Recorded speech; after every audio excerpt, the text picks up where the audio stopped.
There he is. Attention team, we are here. We are live and we are local. Live, local, dependable. Yeah, I like it. We could be like, Determined. we don't want to be like anybody else, Griffin. We don't want to be like the main networks, right? What do they know? They're always wrong because they go with what the numbers say. We go with what the pizza we ate last night tells us. And that's why we bring the one and only from parts unknown, Gwinnett County Radio, Griff. What it is. We are back. We are friends, family, countrymen. I would like to apologize. We had a tech snafu last week.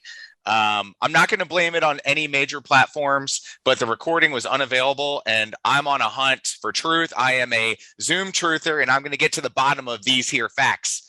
But let's just recap what we thought we said or remember saying in our heads, but maybe did say out loud, in fact. Week 10 it was, Griff, and the Birds came through with a win. I think my tough love is paying off. Would you agree? No, should they have won, though? You know, I'm off the Eagles playoff train, but they're apparently not. So I don't know what to think. We're going to get to that. San Francisco rolled at home. You guys took care of the Rams. You left the Rams hornless as they left the Bay Area. That must be a very shameful walk back. I mean, they looked like the Super Bowl 49ers from a couple of years ago. That was incredible. Like, I was on a high from that for days. Absolutely. That's the only drug you really need in life, and that's NFL football, friends. Absolutely. The Falcons were doing this. They were doing this, and then they fell off the mountain. I think they may have sprained their ankle, some sort of MCL tear. Not sure. We're going to get to the bottom of that. They struggled last week. They continue to struggle this last week on Thursday Night Football. A lot to get to. Griff, Week 10 was wackadoodle, as my friend Jeff Gray would say. We had a lot of surprises, including the team that you've written off, the Cardinals losing big to Carolina. By the way, I'm back. We're going to get to that and so much more.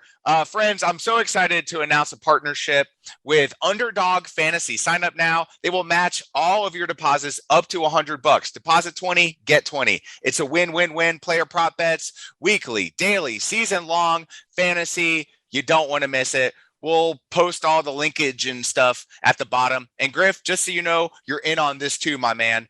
Everything the show makes, I'm going to split equally with my co-host, Griffin Adkins. What do you say, partner, old buddy, old pal? Wow. I mean, it's great to have a partner. I mean, it's the future, right? This is where everything's going, right? That's right. Get out of Shiba Inu and get into Underdog Fantasy. Right. Spending our, what's the word? Disposable income, our extra income. Yep. On things that matter, like fantasy sports. That's the future. My wife loves it when I do it, and I'm going to keep doing it. And I'm glad that we are now working with one that's we're in bed with them now, and I love it. We are. We're just spooning, though. It's just completely platonic relationships here. Week 11, let's get to it.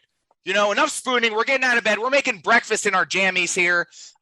It started, Griff, Thursday night with an absolutely bonkers game. The first time since 1988, since the days of the Jerry Curl, that the Falcons have been shut out at home. And boy, oh boy, was it bad.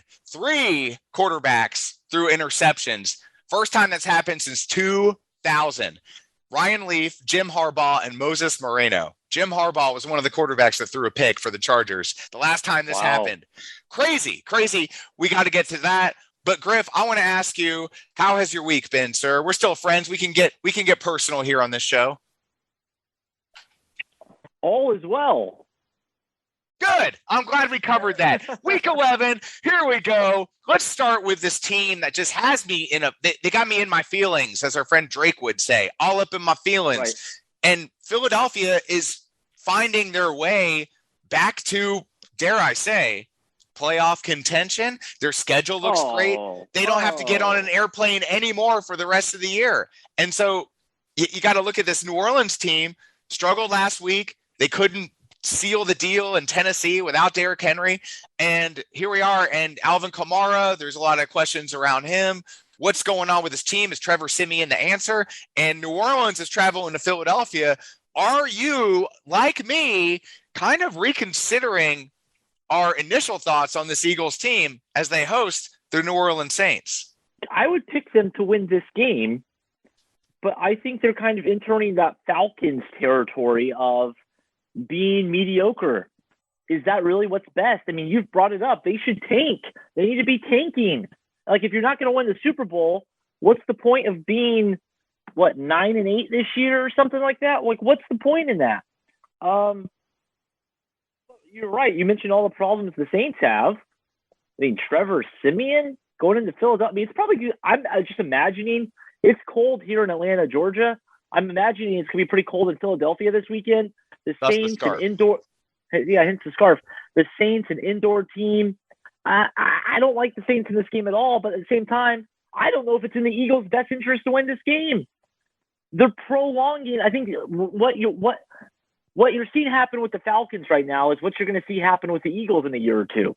The Falcons should have started tanking sooner, and now they're paying for it at this point. Like, they should have cut ties with Matt Ryan a year ago. They should have fired Dan Quinn sooner than they did. And now the Eagles, they're going to be stuck with Jalen Hurts for a couple of years longer than they should be. He's not the future, no matter what they try to tell you. He's not. They're going to win this game, and they're going to be mediocre. I hope you like rooting for a mediocre football team. They're going to get your hopes up just a little bit every year, but they're not going to finish the deal. They're not going to sell the deal. And that's going to be life now. And Philly sports fans aren't going to be happy about it, but that's the bed you made. Buying it. Wow. And by the way, friends, we are fans of the top sheet here in Wenz World. Despite Griff and his millennial ways, we are top sheet kind of folk here in Wenz World. I don't have a sheet. I have who needs sheets? How do you just have a blanket? You need the buffer. It's about layers. You need the sheet. We'll get into our peach skin celebration here after the show. But you mentioned something interesting about this dome team, the Saints. And I heard something. I didn't do my own digging, Griff. I picked up somebody else's clump of dirt and I'm repurposing it here. The facts in Wenz World. The Saints are the best road team for like the last several years. I know that sounds crazy, but they're great on the road under Sean Payton.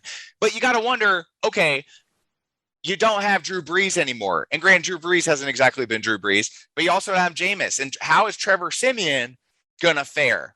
To me, Philly hasn't won a single game at home. They've lost all five of their home games. And I got to wonder, are they believing? Are they drinking the Kool-Aid? And I kind of think they are. And for that reason, Griff, and that reason alone, it's not because I'm a fan. I'm going to go with the Eagles at home, baby, to defeat the New Orleans Saints and keep their playoff hopes alive. And pretty much all but bury the Saints in the NFC South, because Tampa Bay is going to pull away, in my humble opinion. Wow. I mean, I would expect nothing less. So now let's get to our second game here as the Dolphins take on Joe Flacco and the Fighting Delaware Hens. No, the New York Jets. They're going into New York and they're going to play the Jets. And the Dolphins are a bad team. The Jets are a bad team. Who's going to fare worse in your humble opining, Griff? I think the Jets are going to win this week. I think they are going to succeed under the leadership of the veteran Joe Flacco. We've seen it. I mean, every week when a team is starting a backup quarterback, it seems at least the first start, that backup wins. I don't know if that's true. It just seems that way. We saw Colt McCoy do it. We saw Mike White do it for one game, but it feels right. And it feels like Joe Flacco, it's his turn now.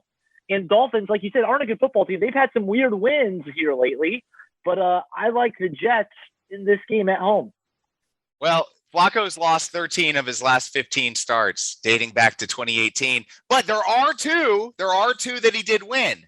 And this could be the third one. I mean, the rule of thirds, good things come in threes.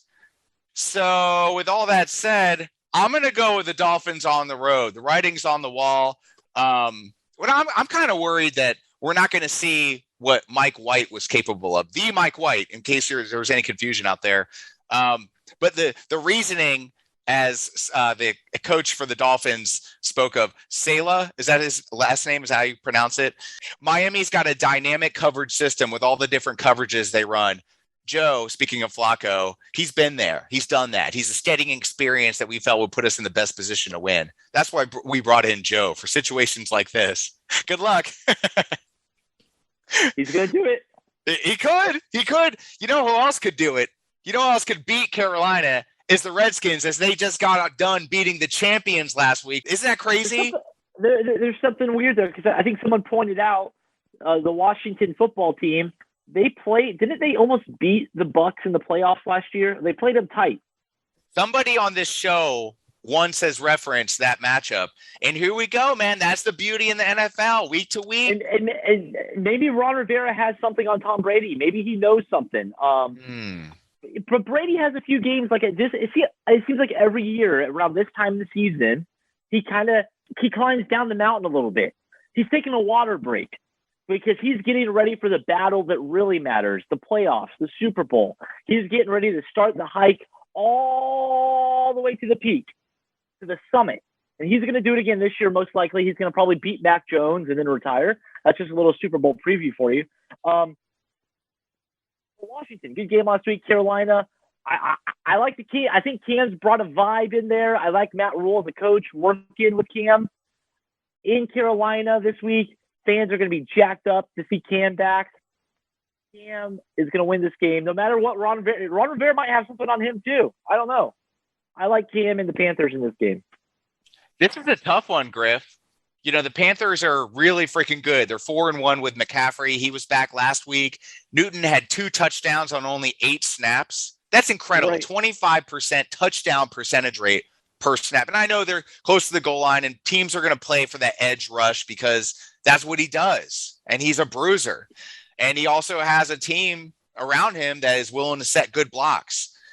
I don't know how I feel about Newton and the Panthers making it to the playoffs, but as far as this game goes, I think Washington is one of those teams that matches up really well against some teams, and this is a matchup nightmare for them. I'm going to take Carolina at home. McCaffrey's back, and so is Cammy Cam. Indianapolis at Buffalo. Man, this is tough, dude, because Buffalo, I don't know what to think about them. You know, week to week, it's tough to know. I mean, the Colts allow a lot of touchdowns, and Buffalo scores a lot of touchdowns in the red zone. So I'm going to take Buffalo at home, but what say you? I would lean towards Buffalo as well. I think indoor team going to Buffalo at this point in the season, I think that plays a factor. People say it might not, but these are still human beings playing a game. It's going to be colder there for them. They're not used to it, bottom line. Like you said, Buffalo scores a lot of points. I don't think the Colts offense can keep up with that. I mean, they're still, throwing T.Y. Hilton out there.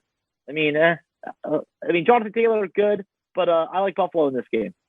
And one of our intern, thank you, has chimed in with a stat line. Buffalo is now known as the no-fly zone. They've only allowed 6 passing touchdowns this whole year, and that's the fewest in the NFL by 5 entering week 11. That's amazing. So you got this team that can put it on you offensively, whether it's Josh Allen running the ball or throwing the ball, and then their defense isn't allowing a ton of points. So you got Buffalo at home. I got Buffalo at home. What about this game last week, dude? The Detroit Lions almost sort of kind of won a game. And I feel like if you're Detroit and you tie, the league should consider that a W. There are no ties for Detroit. If you tie, you win. That's my new rule. What do you say? Mm-hmm. That's the deal. They're going to win this week against the Browns. They're going to do it. This is the week. They tasted it last week, and this week they get it done. The Browns are a mess. Baker Mayfield probably on his way out. Will Russell Wilson be there next year? I don't know. I think they're just kind of they've imploded again. They do what the Browns do. The Lions have tasted it. They can feel it, and they're going to get it this week. No way. The Browns are going to run all over Detroit.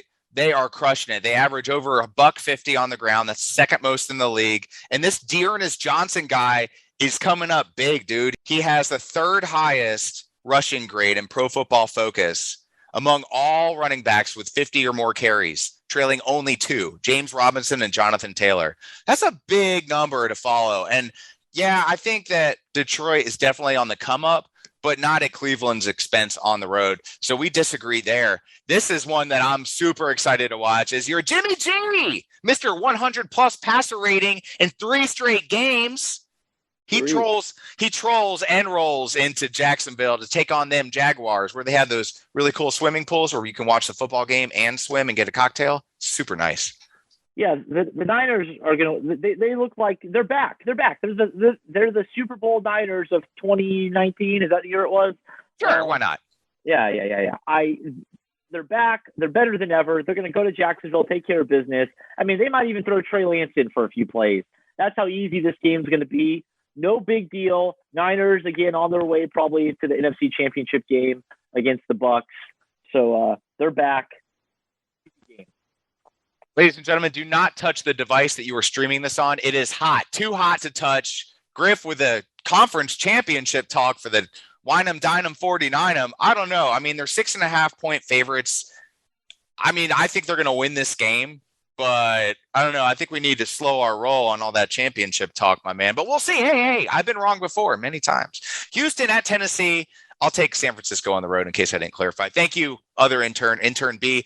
Houston at Tennessee. Listen, I don't know what it is about this Tennessee team, but they keep finding ways to win. And sometimes it's ugly. But Griff, as you've said in the past, and I put this in quotes, good teams find a way to win close games. And that's what they're doing. So I think I'm the one who coined that. I'm proud that others have caught on to that philosophy. I think the Titans, again, they won't even have to find a way to win this week. They're going to win easily against the Texans in Nashville. Easy game. Titans, man, I mean, look out. Number 1 seed, like in their sights. Yeah, and I'm looking forward to a New England-Tennessee conference championship game. Spoiler alert. There we go. Buffalo's out of it, man. So is Baltimore. Get out of here. Out of here, Buffalo and Baltimore. To the back. Yeah, Houston, they're a total dumpster fire. They can't score points. 5 games with 10 or less points. And the Texans can't stop anybody. And Tennessee finds ways to win. They're a good team. I like Tennessee a lot. So let this be known, friends, folks, family, countrymen, and women. We're a very inclusive show here. The Wenz's brand new front-runner horse for the American Football Conference is none other than the Tennessee Titans. Wow. The Derrick Henry-less Tennessee Titans. It's all about Vrabel, baby. It's Vrabel. Honestly, I think their schedule is really benefiting them right now. Henry kind of went out at the right time. He got them some early wins. Now the schedule's pretty weak. We'll see how they do down the line, but they might get so far ahead it might not matter. And then in the playoffs, anything can happen. So that's true. Fired pick by the Wenz. Inspiring picks here. You're going to take Tennessee at home too. Let's take a look at the NFC North, man. Green Bay is, I'm not sure what to think. At Minnesota, who finds ways to win certain games and then lose others. I don't know, man. I kind of think Kirk Cousins pulls out a stunt this week and we get an upset win for these Minnesota Vikings. I can't, like, the Vikings, I can't get a read on them because lately they've looked okay. Yeah. That Packers-Seahawks game, what a disappointment that was. I mean, we all had such high expectations. They're just kind of boring, honestly. I'm with you. I think I'm taking the Vikings in this game. In Minnesota, Aaron Rodgers was on a mission last week. He wasn't going to lose that game no matter what, his first game back. Things might be a little different this week. I don't want to call it a trap game. That's more of but it could be a trap game for the Packers. I like the Vikings. Yeah, and you brought up an interesting point. You're not sure what to think. It's because each of the Vikings' 5 losses this year have been by 7 points or fewer. So they're not getting blown out. They're always in the game. But it kind of brings us back to the other side of that coin that you flip, Griff, and that's the good teams find ways to win those close games. So I think this is the game that catapults the Vikings over to the other side of the mountain. That being that playoff side. This is that game that they need. This is a division game. They beat Green Bay, then they're serious. Like this is the Ebenezer game for them. They lose this game, I'm out on Minnesota, no matter what. But yeah, they need this game. And so does Green Bay. This is a big game for both of those teams.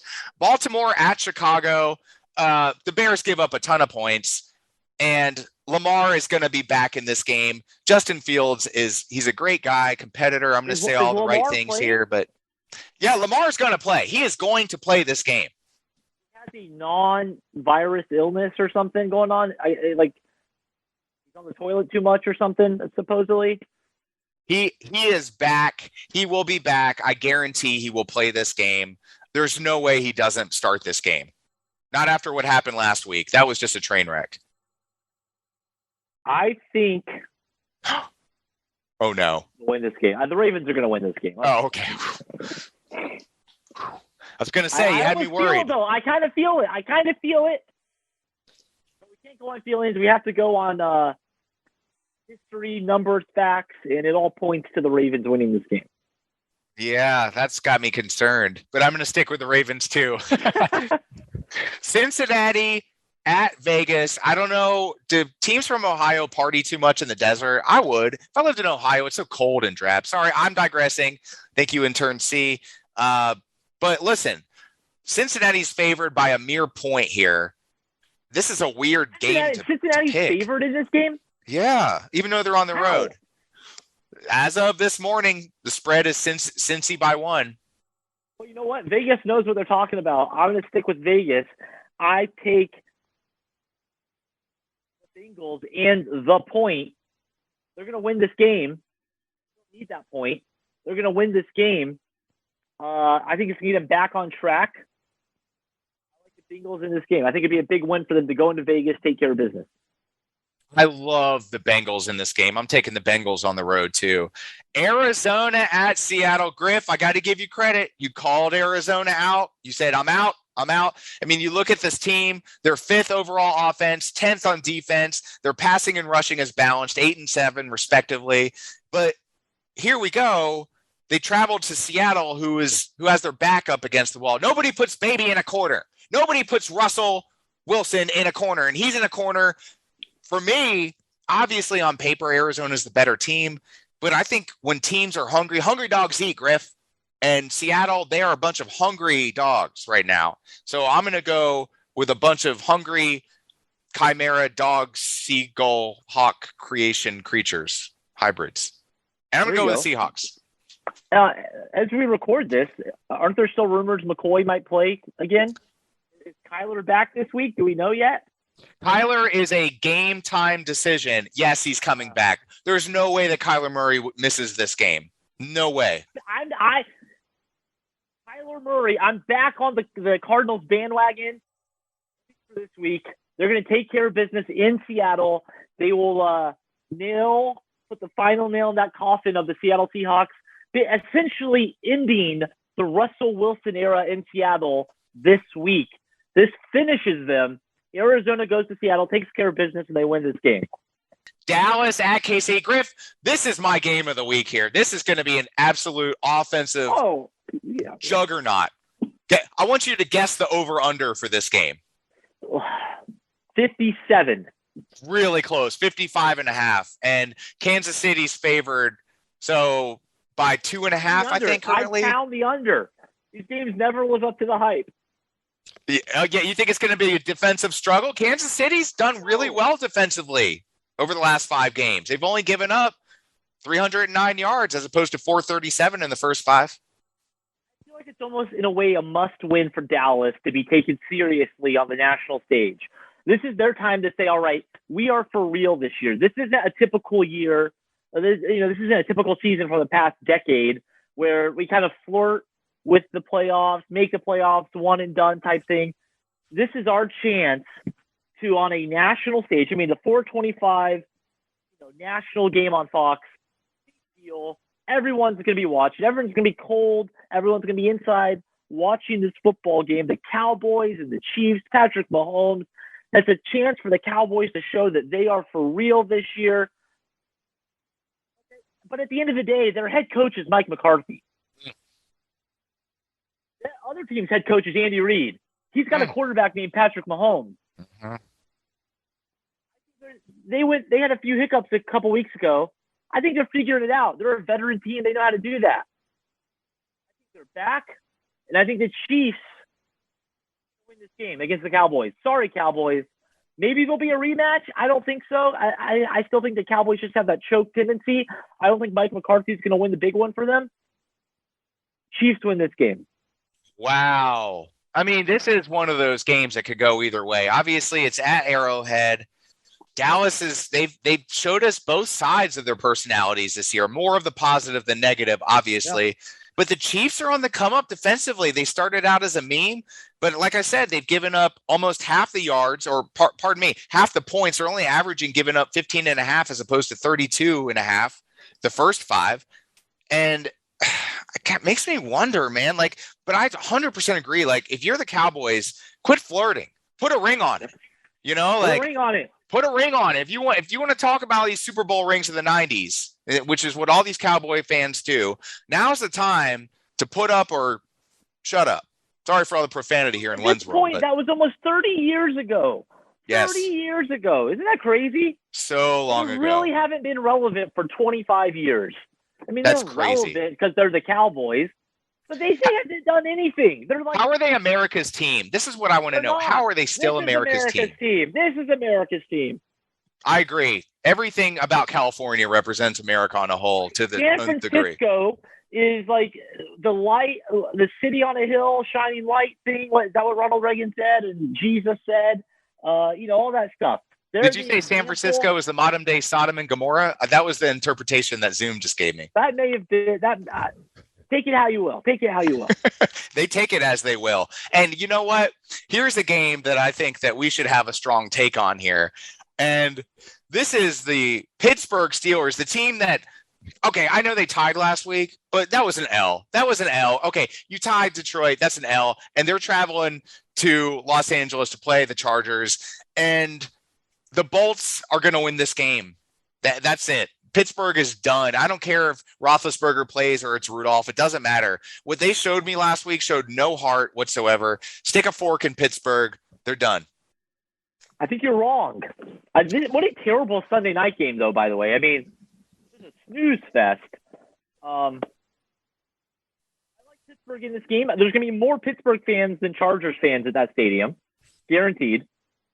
And I think Pittsburgh takes care of business. They're gonna win this game. Because they'll have more fans. That's why. Fans make the difference because fans matter. That's what they want us to think. Yeah, I'm going to disagree with you there. And here's a game that I think, could it be possible that Tampa Bay loses 3 weeks in a row as the New York Football Giants travel in to Tampa to take on Tom Brady, who's 4-0 at home? No way the Giants win this game. No way. I believe, is the Manning cast happening on this game? Because that's the only way to watch this game. That is the only way to watch this game. No Booger McFarland, no Lisa Salter. Give me the Mannings. All of them. I mean, throw Cooper in there too. Why not? Hopefully they have a good guest lineup this week because they're going to need it because it's going to be a blowout. They're going to win this game. Tom Brady's ticked off, losing some games recently. He's going to take care of business. It's going to be boring football. Watch for Peyton and Eli. That's what to watch for.